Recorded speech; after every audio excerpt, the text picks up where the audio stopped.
ठाकुर जी अब धीमे धीमे चलना सीख गए। मैया लाला को वस्त्र नहीं पहनाती है, आभूषण पहनाती है। आभूषण में ही ठाकुर जी ढक जाते हैं थोड़े बहुत, नीचे कुछ पहनते नहीं है, नंगे ही घूमते हैं पूरे दिन।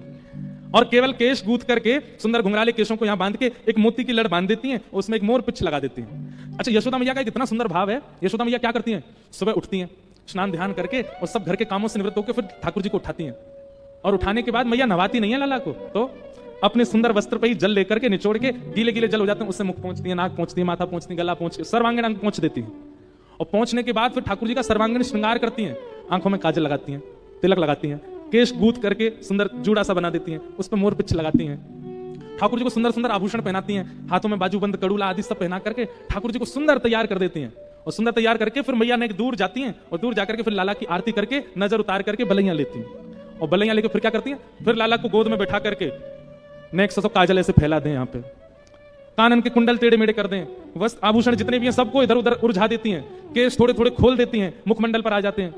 लालिमा जो ओष्ठ के आसपास लगी उसको ऐसे फैला देती हैं, थोड़ी रज लेकर के मुख पे लगा देती हैं, बुरे बाबड़े कर देती हैं लाला को। क्यों? कोई की नजर ना लगे, अब चलो जा बाहर। सुंदर श्रृंगार करके और ठाकुर जी को बिगाड़ के फिर छोड़ती हैं बाहर। सब गोपी कहें मैया एक तो तुम्हारा लाला इतना सुंदर, ये तो बुरे श्रृंगार में भी सुंदर लगे, लेकिन तुम ने आराम से श्रृंगार करे करो। कभी आको काजल फैलो भयो, कभी आके मोती लड़ गिरी भाई, कभी आके केस ऐसे मुख पे आए रहे, कभी आके गली की माला इतर बितर रहे, नहीं ढंग से कर दे करो। मैया बोली कोई जरूरत नहीं, ऐसे ठीक है, ज्यादा सुंदर बनाऊंगी तो नजर लग जाएगी मेरे लाला है। स्वयं दर्शन करती है केवल सुंदर लाल का। गोपीन के काजे तो बोरो बाबड़ो बनाते हैं ठाकुर जी। ऐसे ठाकुर जी। एक दिन ठाकुर जी भीतर बैठे और तभी एक गोपी बाहर से जा रही है, हल्ला करती भाई, अरे कोई आम ले लो, कोई सेब ले लो, कोई अमरूद ले लो, कोई केला ले लो, फल बेचती भाई जा रही है। आंगन में यशोदा मैया कछु कर रही हैं और ठाकुर जी पास में ही खेल रहे हैं। ठाकुर जी ने जैसी आवाज सुनी, आवाज सुन करके अभी बोलना ना जाने धीमे धीमे तोतली वाणी में मैया के पास गए और मैया से जाके इशारों करने लगे, ये फल बेचे वाली जो जारी का मुंह फल लेनो है। यशोदा मैया ने फिर बैठा दिया ठाकुर जी, कहां जाएगो मत जावे। ठाकुर जी फिर उठ के खड़े हो गए, फिर मैया के पास गए, मुंह फल लेनो है। ठाकुर जी बोले, मैया बोली लाला फल ऐसे ना मिलो करें, धन देनो पड़े फलवारी इनको, धन नहीं तो अनाज देनो पड़े तब जाकर के फल मिले। ठाकुर जी बोले मैं दे आऊंगा, मुझे जान दो। मैया बोली अच्छा चल जा, फल खरीद के ला, आज मैं देखूं तो कैसे लावेगो। सो ठाकुर जी पहले तो अनाज घर में गए और वहां जाकर के छोटे छोटे हाथन में ठाकुर जी ने ऐसे अनाज भर लिए। नेक्स्ट से लाला 1-1.25 साल के हैं, अभी चलना सीखे हैं, बस हाथन में अनाज भर लियो और अनाज भर के अब ठाकुर जी फल लेवे जा रहे हैं।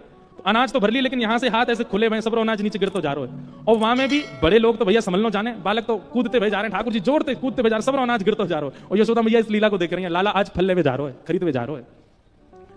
जैसे ही नंद भवन के सामने थे वो गोपी निकली, तोतली वाणी में ठाकुर जी चिल्ला रहे, अरे फल वाली रुक जा, अरे नेक रुक जा। और उसका स्वर जैसे ही सुना है, ठाकुर जी का स्वर जैसे ही देखा, नन्हे से गोपाल जी केश घुंघराले फैले हुए हैं, सुंदर आभूषण पहने, हाथ में गेहूं लेकर के दौड़ते उछलते जा रहे हैं, सबरे गेहूं फैलते जा रहे हैं। और इतनी तत्परता फल लेने की ठाकुर जी के मुख पर दिख रही है। उस छवि को देख करके वो फल बेचेवारी तो मोहित है गई लाल जी पे। विक्रेतु कामा खेल गोप कन्या मुरारी पादार पित चित्त वृत्ति, उसकी चित्त वृत्ति लग गई ठाकुर जी के चरणों में, बैठ गई, थोड़ी पे हाथ धर के ठाकुर जी को दौड़ते आते हुए देख रही है। ठाकुर जी समीप गए और समीप जाके हमें फल दे दे। गोपी ने हाथ आगे किया, पहले कछु दो। सो ठाकुर जी के हाथ से सबरे गेहूं फैल गए, एक गेहूं को दानो बच्चों बस। सुबह को लेकर करें ले जाके बल में जितना आवे दे दे। और एक गेहूं को दानो लेकर के गोपी ठाकुर जी को देख रही है और रूप माधुरी को देख करके आनंदित हो रही है। माई को आम बेचन आई, माई को आम बेचन आई, तेर सुनत मोहन उठ धाये, तेर सुनत मोहन उठ धाये, भीतर भवन बुलाई, माई को आम बेचन आई। ठाकुर जी ने उसको एक गेहूं का दाना दे दिया।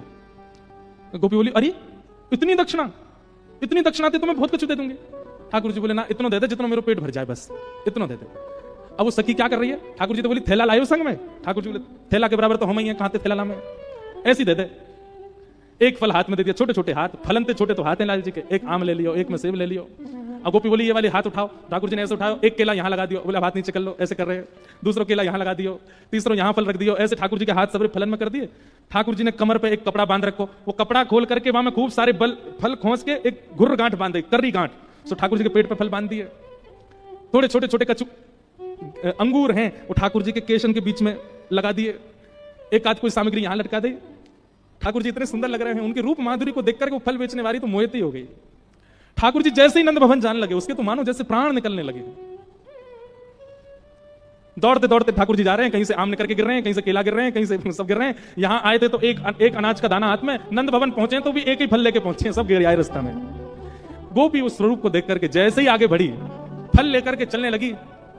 अब ये नहीं कह रही है आम ले लो, अमरूद ले लो, केला ले लो, अब तो कह रही है कोई घन श्याम ले लो री, कोई नंदलाल ले लो री, कोई घन श्याम ले लो री, कोई नंदलाल ले लो री।